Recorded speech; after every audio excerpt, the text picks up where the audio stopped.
first that there's money to be made by people like you. What I would like to see is a whole bunch of $500,000 developers being able to move fast and make money.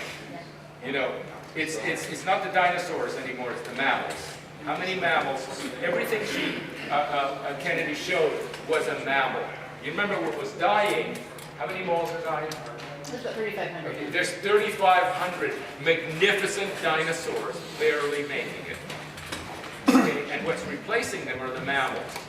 The same biomass, the same amount of retail, but actually working independently and much more cleverly. And I think the developers are that way. We need to have developers with $500,000 be able to act dependably, quickly, and make money on it. Instead of the stories I hear all the time, that you can't open an espresso bar without a, you know. I'd like to, let me comment on something you said and then I'll get to your question. A couple of things. One is that when you talked about looking at this, you know, sort of 2-mile area and, you know, choosing a few nodes on it, the widening is another issue, but the nodes I completely agree with. That's the way that you can get rooted and get centered, and I think that one of my sense is, and I work mostly in economic development and not in the design side of things, but my sense is that there are a lot of potential connectors through that the city has sort of been overlooking over the years, the community has as a whole, that could become more prominent to bring people in from the sides here more efficiently. The second is, I second everything Andre said about you need to have a track record before you're going to get the big developers in. As I was flipping through these cards, for example, there's probably, I don't know, a half dozen I've seen where somebody says they want a Trader Joe's. You know the answer to getting a Trader Joe's? Have 95% ground floor occupancy all around it with businesses doing $350 a square foot. Then they'll come. They are not risk takers. They are market followers. They don't lead. It's the same thing with the developers. They need to see that there's a true track record. All right. When I first started coming to the meetings about downtown, not downtown, uptown, I was confused. I thought it was downtown when I first met Wendy. And the meeting we had was at the String and Splinter, and there was a man there, Charlie, you remember, he was from Greensboro, the project manager from Greensboro, and he said, Greensboro, all property downtown where it's jumping now, Greensboro City did. And they invested because the anchor stores wouldn't come unless someone claimed to see there, and it had to be the city or they would bail all the other anchor stores. And so I was sort of feeling like if our city had bought some property downtown just to see if it would grow and get it going, that's what happened in Greensboro, I think. I'm not sure. Well, that's a beautiful, simple system, and by all means we're going to try and do that. But you know, there were two worlds. There's the world prior to 2008, and then the 21st century. And let me just, because I need sort of clarity on this. Some of the things, by the way, your father sounds just like my father. And there were 20th century people. And the century changed not in 2000, but in 2008. You know, the century doesn't have to change at 00. Remember, the 19th century lasted until 1914. It is only now, after the Great Meltdown, that several permanent things have been revealed. The real estate bubble is not permanent, but what it revealed was a permanent impoverishment of the public realm. It's the aging population, it's the pensions and so forth. We are not the kind of country that can buy downtowns to get them right anymore. Okay, and so one of the things that we've been doing, you know, Kennedy and myself, you see the presentations we make now are completely different than prior to 2008 because the world has changed. And now we have to be much more clever. In the old days, the bankers didn't want to see any small deals. The small deals had to be made into big deals because, you know, they made the fees on that. Now it's the opposite. It's only the small investors that can actually act, so long as there's a plan and they can see that collectively something will happen. For example, if you're going to open a store, you have to be able to know that there'll be another store and a third store and a fourth store and what it's going to be. And furthermore, where people, and if you're going to sell a condominium, you have to tell them, you see that miserable looking place there? That's not really a miserable looking place, that's a coffee shop. And then the person will say, aha, I can see there's a future here. So what we have to do is be very, very management intensive. What Kennedy was showing is not only management intensive, let's say at our level, but management intensive with subsidiary people, clever individual people who know what they're doing and enabling them to work. But it's all management. much less design, unfortunately for me, and much more management. And by the way, those bankers, they are dumber than ever. One of the things they've done is actually say, actually, I'm not that dumb, the system is now really dumb. It's even dumber than me. Because I understand this is a good business, but my little checklist doesn't let me do it. It's the worst situation. It's really up to us, guys. It's up to us. It's up to, there may be a little state help, because this is a successful state, North Carolina. So we're not even in one of these bankrupt states, which is a blessing. But it's really up to us. There was a comment in the back. Yeah. Yeah, I was just going to ask, my name's Chip Harris, I'm from the area as well, own a store here. Have you all spent any time with council or the mayor? I don't know that you have, you've been here a day, Yeah. but I don't know if you've had an opportunity. Yes, I have. Generally making radical statements like this, which are very welcome. Well, I guess my thought process is, I don't know everybody on council, but I'm looking around the room and I don't see too many of them. And No. I know, I see a couple. And I'm very thankful that you're here, very thankful.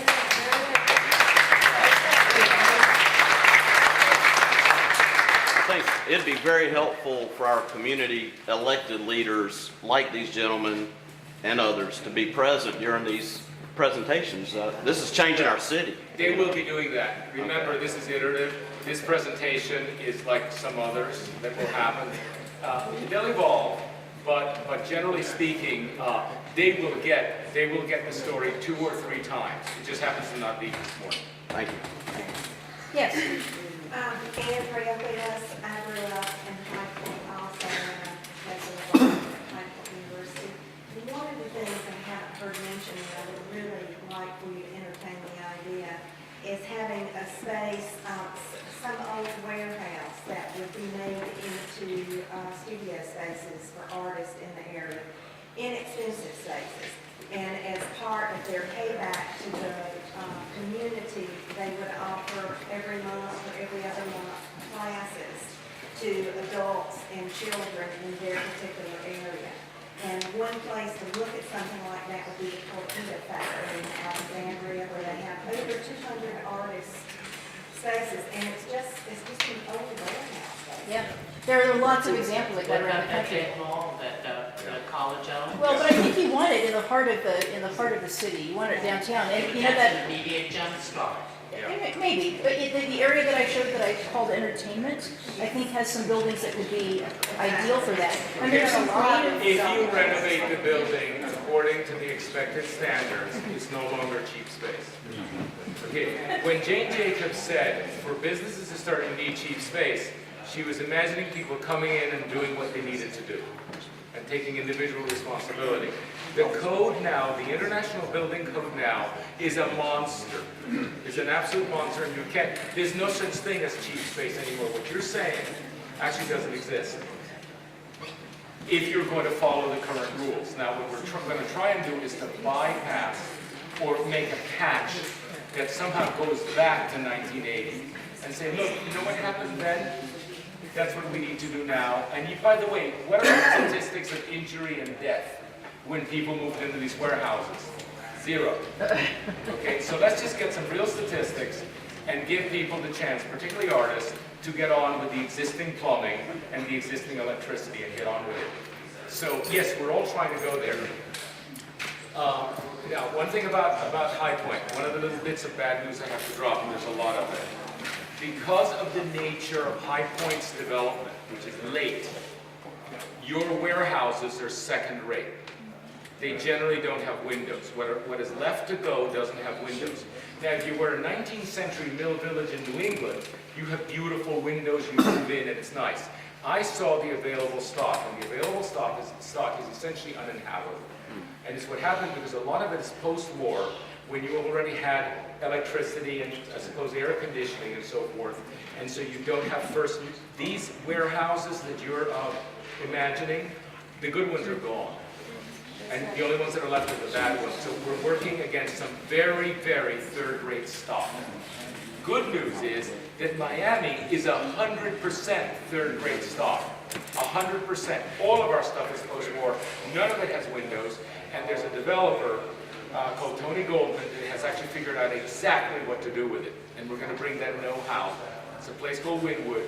We're gonna bring the know-how. What do you do with third-rate warehouses when you don't have the first-rate stuff? You also have some post-war warehouses here that would be eligible for historic rehab tax credits, and I would toss that back into the mix to think about the amount of equity that you could get from rehabbing buildings, even to a minimal level with that. I've also, there are all kinds of... I want to confirm, the idea is to do that. I'm just saying that it's not first-rate stuff. Yeah. There also are some creative ideas out there in terms of financing art centers like that. I've seen in communities like Austin right now is pursuing an idea that we pitched at them that came from a chocolate company in the UK, which is to do art bonds, where in essence people would buy actual bonds to help rehab a building, and in exchange for that they would be paid dividends in artwork by the artist operating there. And then their investment is paid back after 3 to 5 years. But it's a way to capitalize the art that's there ahead of the market being developed. So there's some creative Here's the thing, possibilities. this is what to do. You see that clever idea? That clever idea of the art bond. What it requires is a brilliant human to manage it. Every one of Kennedy's and my ideas, you will see, are very management intensive. So one of the things I'd like to talk to you about is who's going to manage this. Who among you, what organization? You know, because by the way, we've had a spectacular success story here, almost second to none, which is High Point University. You know, everything that you see there was done in 6 years. Okay, now, that is a model of what can happen in 6 years starting on very little, on a very low basis. But there's a kind of management genius in charge there. What we need is an urban management genius, and who has the power to make the decisions. Do you realize how hard that is to come across that in America? Somebody that actually is a business genius that's willing to do public sector work and actually do it in the teeth of public opinion. But we're going to need to do that. Question, if you get people downtown, business will come and invest. But till you get people downtown, no business is going to invest in it. And it's been done successfully in Gatlinburg, it's been done successfully in Jackson Hole Long, and down in Florida. And I want to talk to you about that one town because I was in it at 4 o'clock in the morning and the whole street was lit up and all the side shows were shut up or lighted, lighted up. Florida, yeah. Florida has... Well, that's a better word. By the way, I did. Last night we worked till 9 o'clock. There was one restaurant open, other than Waffle House, which I've already had 3 meals at. There was one restaurant open. We just snuck in, and that was the steakhouse at the mall. Florida has a traffic jam at 11 o'clock at night going to the nightlife. Okay? But we were one of the most boring cities also. And that happened incrementally, exactly as I described it, with the young developers moving into the Art Deco buildings, not telling anybody, and just starting. And then finally, the professional developers came in and did it properly. But it's not going to happen here or there unless we begin at the correct level, because there's no money to be made. You see, that first generation of developer, if there's no money to be made, there is not enough of an upside. It has to be done by very young people. Now, the good news is that there are 335,000 young people within 75 minutes. So let's tap into that. Let's tap into that. What you need to help me with is who is the management genius that's going to do this? Well, I would argue too that this could be the management genius, that it's a great plan that is implemented by, 100 different entities. Each of whom commits to, okay, here's my role in it. I don't have to be overwhelmed by the entire thing. I've committed to doing this. I'm going to set up the accelerator. I'm going to, get all the small developers together. I'm going to work on this piece of the zoning issue. I'm going to, whatever it might be. Everyone picks a piece, and the plan holds it together. We had a question back there. There's one brave entrepreneur who has opened a crate shop in the furniture district. Now, everything that I've heard so far today suggests that you see that the showroom district and nothing but dead empty showrooms that are going to be twice a year make this huge boom, and the rest of the year they sit empty. So what are you planning to do about the downtown? Because without downtown, you got this wonderful corridor going into downtown, but you got no business there except twice a year during market. We need a live downtown to go along with this nice uptown thing we have. We got this beautiful mixed district, they tried to get a market overlay plan, the developers killed it. You got no support from anybody in this city for putting anything alive in the downtown, and that's what we need. What is, We need something in the downtown to attract people other than Danny and Jerry. Kennedy, what's this thing? Okay, first of all, your downtown is very large. Yes. Okay, the so-called downtown that you enjoy in Greensboro is really, is 0.4 miles long. It's 0.4 miles long. The much larger downtown of Winston-Salem is 0.6 miles long.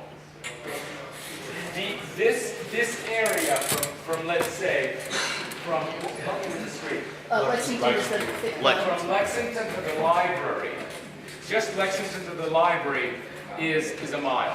It's already much bigger. A quarter mile, which is what many downtowns need to do to start, is exactly this little bit here. Now help me with this street, because I don't know. Here's Just Radio down Drive. the street, you know, where the crepe store is. What street is it? Okay, there are two excellent looking shops, blocks of shops there. Do you realize that those 2 blocks is actually what most famous downtowns constitute of?